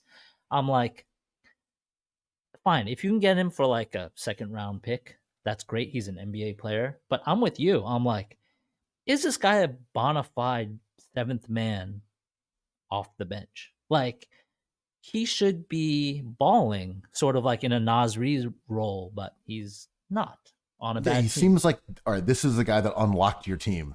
He gave you enough rim protection to put poor defenders on the court. He gives you spacing that allows you to play a non-shooter at power forward. Like, I'm like, Boucher, he's the key to this. And you're like, well, actually, he just isn't good, though. There has to be a sort of chemistry metric that GMs have in folders, because so many good players through the last 20 years have fallen through the NBA cracks. And they're like, well, he's not good enough to be this unlikable. It's always like a balance act, right? It's like, well, no one really likes somebody so good versus he's not very good, but he's very likable, and chemistry matters. More and more so, I think, these days than just like raw talent. So I don't know. Boucher on paper, yeah, I think he's an ad, but he might be a waste of a second round pick. I agree, and I don't want to comment on players' appearances here, but he does have the look of the most smoked out man alive. Oh, does he? Like, he just looks as high as a human being can possibly be most of the time. I don't want to make any God. I'm saying I don't want to make any accusations here. I don't know, but he just has the appearance of being extremely, extremely high. Maybe that's it. The Yankees added Clay Bellinger, no Min, and there's so many memes of him looking high as hell. And he had to say publicly, he's being like, listen, I don't smoke. This is just my face. I just look really high. It's like, I'm not staring off in the distance because I'm zooted. I'm just like, this is my face. Chris Boucher, are you Canada's most blunted? No, I'm not. I'm a teetotaler. Not to get into this jocks versus nerds thing, Urkel, but like, would Kevin Durant be the number one player of all time if he didn't get high as hell after every game? Or would he be much, much worse? Yeah, I don't know. Show me this Urkel truth. Does he have too much dog or not enough dog? Yeah, I don't know. Sixers. Let's go. Sixers back. Come on. This is your time to open up the Sixers chat. Okay. So, Sixers, winners of 7 of their last 10, have slithered their way back into the ass end of the playoff race.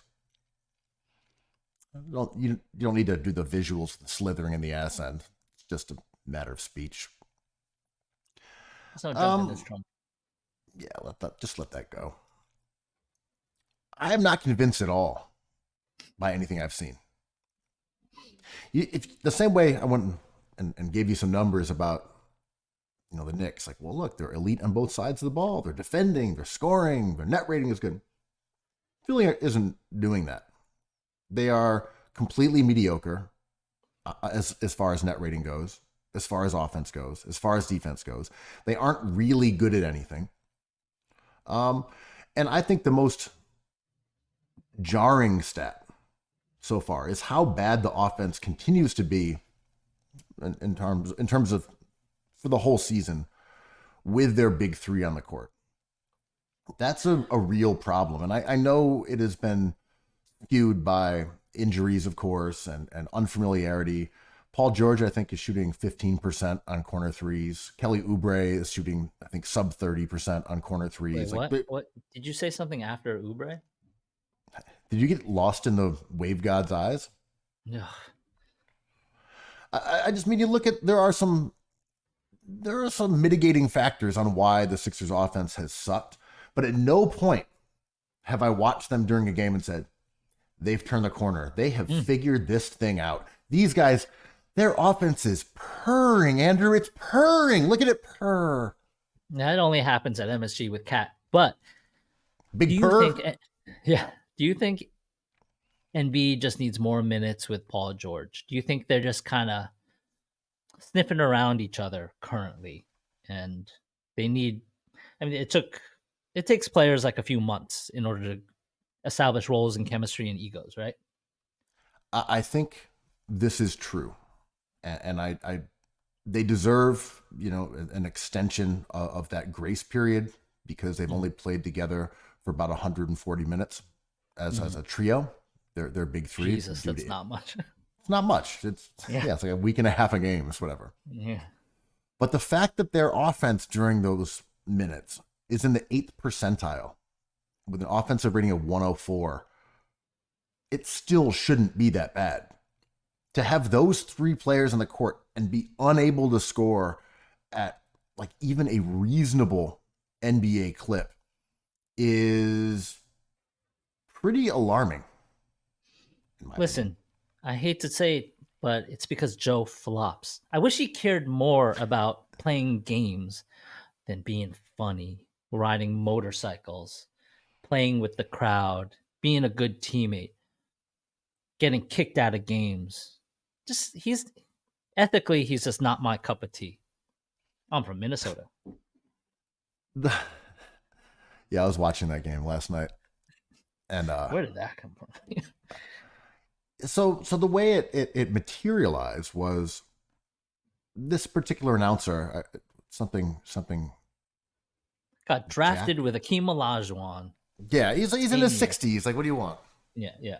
But yeah, so the game was at the end, and Wemby had sort of sold a call, and he was complaining about that.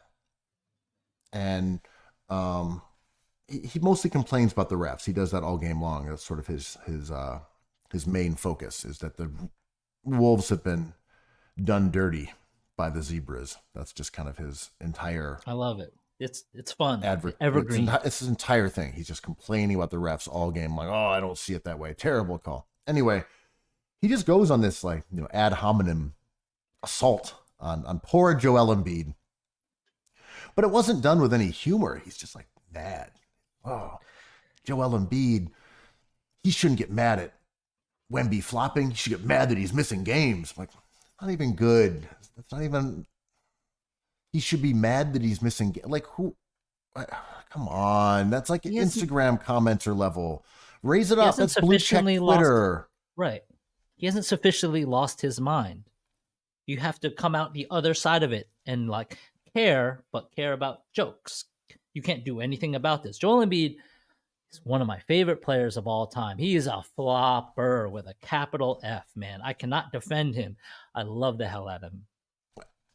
Exactly. And then he's like, and he's the last guy who should be complaining about flops. I'm like, no, he's the first guy. Seriously? MVP. I'm like, are you mad about Joel Embiid missing games and flopping? Like, as you said, yeah, he misses games. Yeah, he flops. Yeah, he's dirty. Sure. You can't be actually mad. You gotta make jokes. If he had changed the tenor of the way that even his voice been like, Joel Embiid, why don't you should be a little more concerned about missing games and getting mad about flops. Yeah. And look, let's be honest, last guy in the league who should be, crying about calls, that might be Joel Embiid. Wouldn't have been weird. He was in his feelings, Andrew. but that got him attention, that got him clicks, and most people agreed with him, right? I think 85% of NBA fans, wherever he's looking, whether that be in AM radio, Twitter, arenas, they're just like, that's right. Because Joel Embiid is our enemy because he embodies tanking. He embodies losing on purpose. He's never been to a conference finals. He breaks his face too much because his will to not break his face is not strong enough. If he cared more about his bone structure, if he was willing to mog on us more, if he was willing to mew in the off season and make sure that his neckline was stronger, perhaps his orbital bones wouldn't be so fragile. I mean, whatever, like, before the Christmas Day games, I think so far this season, it was the peak of NBA grievance. It's like, this product sucks. Everyone's leaving because of your woke politics, because MAGA won the election, and this is why the NBA lost the election. And then we saw some wonderful games on Christmas. And then games afterwards had things like fights. Tyler Hero got thrown to the ground. There have been buzzer beaters. There have been slamming and jamming. There's been shots in the paint. There have been heroes rising to the occasion.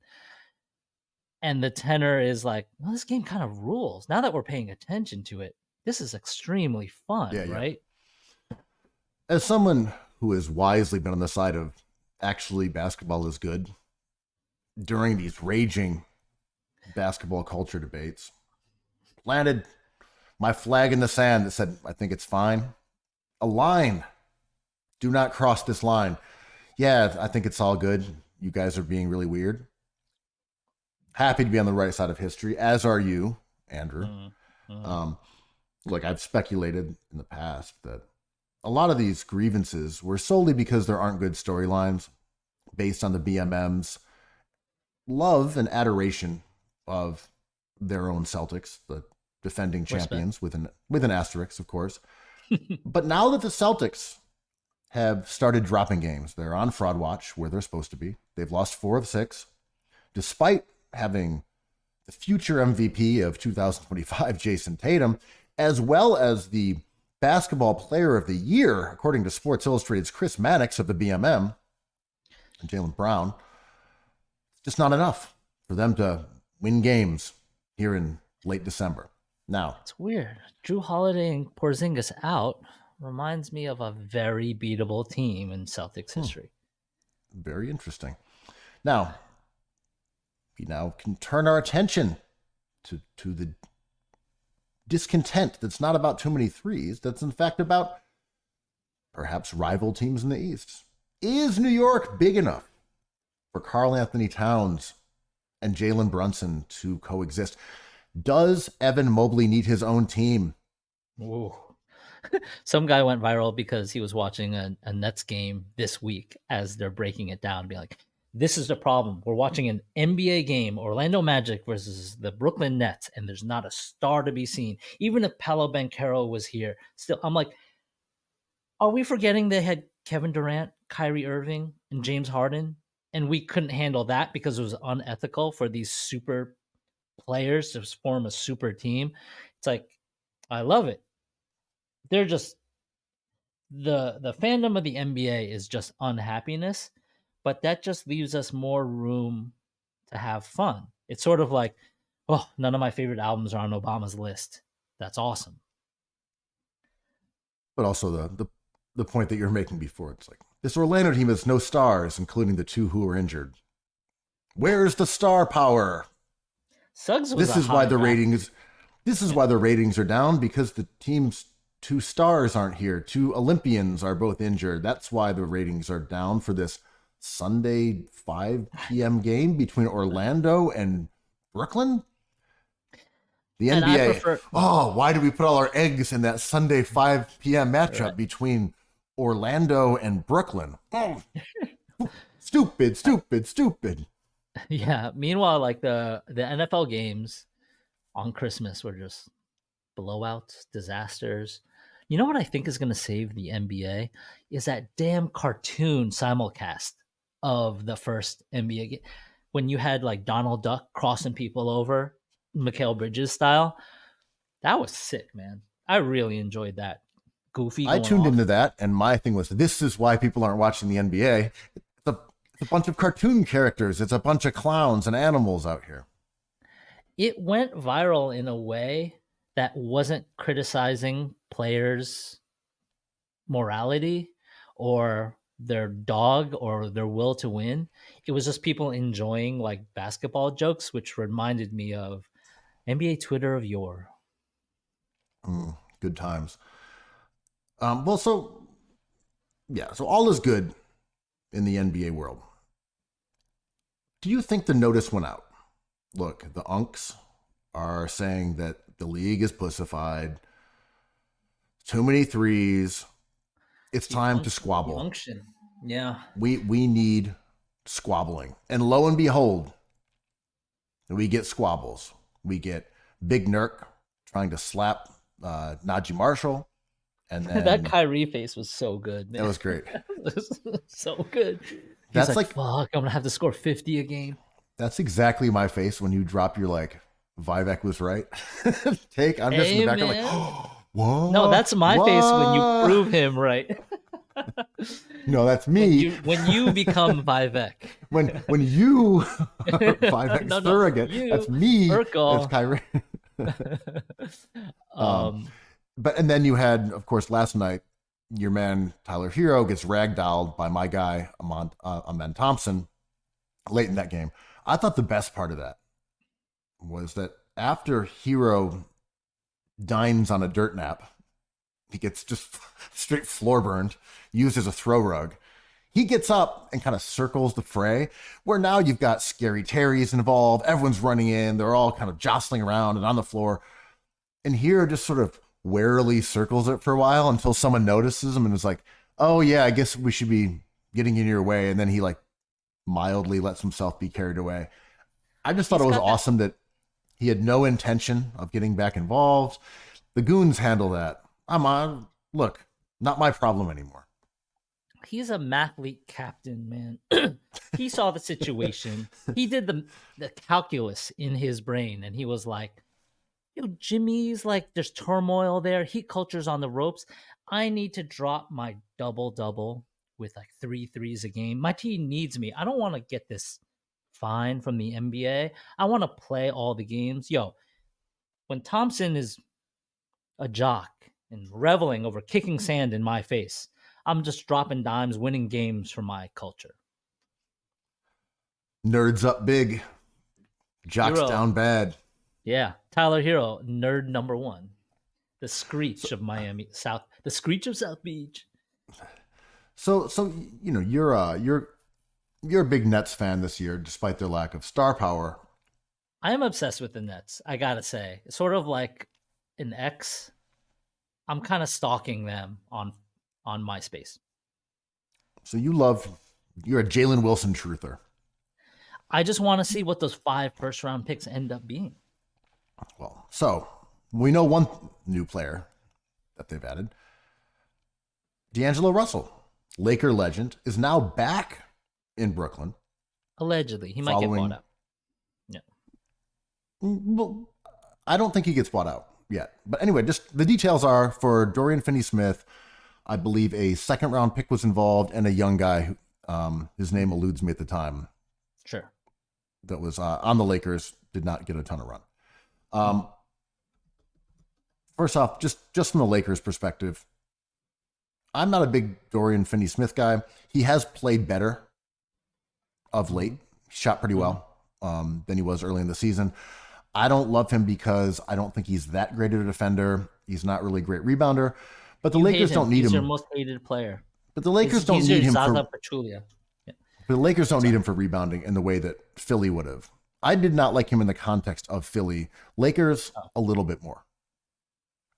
I think he's a fine pickup for the market for D'Lo is bottomed out, but it feels like they got him for nothing, which is crazy because D'Angelo Russell was such a high draft pick in the Cat Porzingis draft. But they basically got him for nothing, and I love the look of that Lakers lineup today.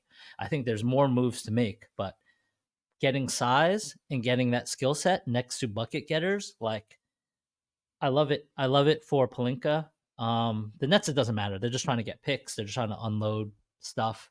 I think they're going to buy D'Lo out, maybe play him, and then try to do something with him if they're allowed to. Um, you hate Dorian Finney-Smith, man. So Maxwell Lewis also goes to Brooklyn. I believe he's a second Shake year Milton player. goes to, And King Shake Milton. Shake Milton is not nothing. Like he could play 10 minutes. NBA players. Yep. Yeah, I like Shake. So I don't think they buy out D'Lo yet. I think they've got a month and a half. They're going to put him in the starting lineup and try to flip him again. There's no reason he shouldn't be able to put up Schroeder numbers. He's a solid player, especially if you're not trying to win games and you put him in a lead guard position. So he's going to go there. Is he going to win games? Is he going to beat Charlotte? No. Are you sure? Because he can go off, to your point, he can go off for 35 and 11 tomorrow. You wouldn't be surprised. Well, anyone can beat Charlotte. They're already beating Charlotte. So he doesn't. I just mean he does. Like the Nets are already bad, but they're not horrible. Charlotte's really bad. Like they're beating. They might be more likely to beat Charlotte with Finney-Smith. Could they beat the Sixers with D'Lo this week? I think they're more likely to beat him with Dorian Finney-Smith, though. That's what I'm saying. Okay. I mean, the Nets, but they are bad. Let's be clear. I mean, they suck. Well, they're trying to. Yeah, right. This is by design. Next up is Cam Johnson. I don't think they're going to trade Cam Thomas unless the price is right, but Cam Johnson is extremely valuable where Cam Thomas is not. So I think he is the next to go. I love his game, but he kind of veers on the Anthony Randolph All-Stars. He was good in Phoenix, and he's good on this really bad Nets team. But, like, I'd be wary of paying too high of a price for him. He has the ability to kind of disappear for long stretches of a season, as he did last season. So I'm just kind of like, he's awesome. You should add him. He's not the best 3-and-D defender. He's not the best 3-and-D shooter, but he is of that prototype. Yeah, I think Cam Johnson's good player. I like him more actually after seeing him in a couple interviews. Oh, he's a great personality. Just a smart guy. And they were talking about the supposed preponderance of threes in the current NBA, and I think it was with Sue Bird, and she was kind of making the argument that perhaps there were too many threes and that the game would be more interesting if you played how you would in a pickup game. And I like that Cam Johnson's take was, well, no, I would take threes. I like taking threes. I play in a pickup ball exactly how I'd play in an NBA game. Like, I don't run around and take mid-range jumpers. I don't go post up. He's like, I'm trying to drive to the basket and I'm shooting threes. That's how I play basketball, and I like it. Mm-hmm. It's like, all right, I want this guy on my team, please. Yeah, I like it. It's as simple as like the people proposing that the NBA is unethical and in a desperate place propose that we should take more mid-range jumpers and have lower scoring games, where Cam Thomas would just be like, no, I want to score more and beat you. No, I'm saying Cam Johnson, but yeah. Cam Johnson. I keep on saying Cam Thomas. Yeah, too many Cams. Yeah, it's like, I mean, that is not even the wisest thing to say, but it was kind of a ballsy thing to say. I think he's a good basketball player. I like Mikal Bridges better than him, but like Cam fits on so many teams, but it might be hard to get him. He's in demand, and I believe his contract isn't the easiest to add. I think it's mostly that the Nets are fine with keeping him because he's good. Oh, they're definitely dealing him, right? Why would you keep him? I'm saying they'll deal Cam Thomas, but Cam Johnson, they might keep. Oh, I think they're both dealable, available. I feel like Cam Thomas is not, because he doesn't really have a great market. So it might be worth keeping him, and he's cheap. Cam Johnson has but he's got you got to get a new contract for him. He's off the books this year. If but you're not going to get much for him, right? Like, no teams know this, so they're not going to give up a number one pick. Look, I'm not suggesting that if someone said we'll give you 3 first-rounders for Cam Johnson, that the Nets would turn it down. I think one first rounder and a player would do it, right? Maybe. This is what I've heard from people we know, who work with the Nets, with that they're totally cool with keeping him because he's good and they like him.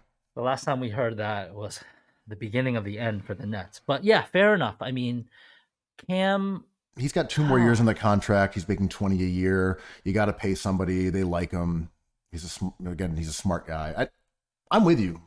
I am by no means saying that anybody on that team is untouchable. They aren't. They're all dealable. I just don't think they're pressed. But then again, maybe they learned their lesson from, DFS, where they allegedly were asking for 2 first-rounders last year and end up getting a second-rounder, a young throw-in, and a expiring contract. So maybe they look at that and say, anecdotal, right? Right. I mean, I believe, I don't know. We'll see it, but Cam Johnson is going to return something. But like, if you were the Warriors, what can you possibly, like, do you really want Pashevsky? Like, that doesn't really move the needle. Cam Johnson is not that young, so he doesn't really line up with the Nets timeline, which is starting from 0. Yeah. But he's valuable for the next year, even as an expiring. Well, right. I just mean, okay, if you're the Nets and Philly says, we need a new power forward. And although he's not a great rebounder, he is the kind of floor spacer we need, high volume 3-point shooter around a bunch of guys who like taking mid-range jumpers. All right, we'll give you expiring contracts. Philly can put together $20 million. That's not a problem. We'll give you the Clippers pick and a couple other picks. That trade might happen. I would love it for Philly. And would we be shocked if Reggie Jackson or Eric Gordon ended up in white and black in Brooklyn? Well, that's what I mean. Like, you could put together KJ Martin, Oubre after January 15th, so 2 weeks from now. These are Nets day ones. Oubre, Nets culture forever. Yeah, and then those two together make $14 million, and then you're throwing in, as you said, Reggie Jackson or Eric Gordon or Drummond, whoever, some slop from that roster, and that's your $20 million. But last point before you move on, or move on fully from the Perfect Pod to 2025. If you don't like modern basketball, just watch the Sixers. Just tune in and watch a team that doesn't take threes, that doesn't run the ball up the court. They don't value transition opportunities. They don't pass the ball. It's a lot of ISO. They take a zillion mid-range jumpers. Like, if you were nostalgic for a certain brand of basketball from the turn of the last millennium, by all means, go watch the Sixers' putrid offense and get your fill. Lap it up. Just like to put that extra whiz on that 90s ass offense, man. Oh, that absolutely putrid offense? Dig in. You know what's not putrid? You know it's never putrid, but in alliterative terms, there's another P that works for it. Is that what he meant by pushing P? Perfect Pods? Yeah. Cookies. I love cookies. I love cookies. I love cookies. I love cookies.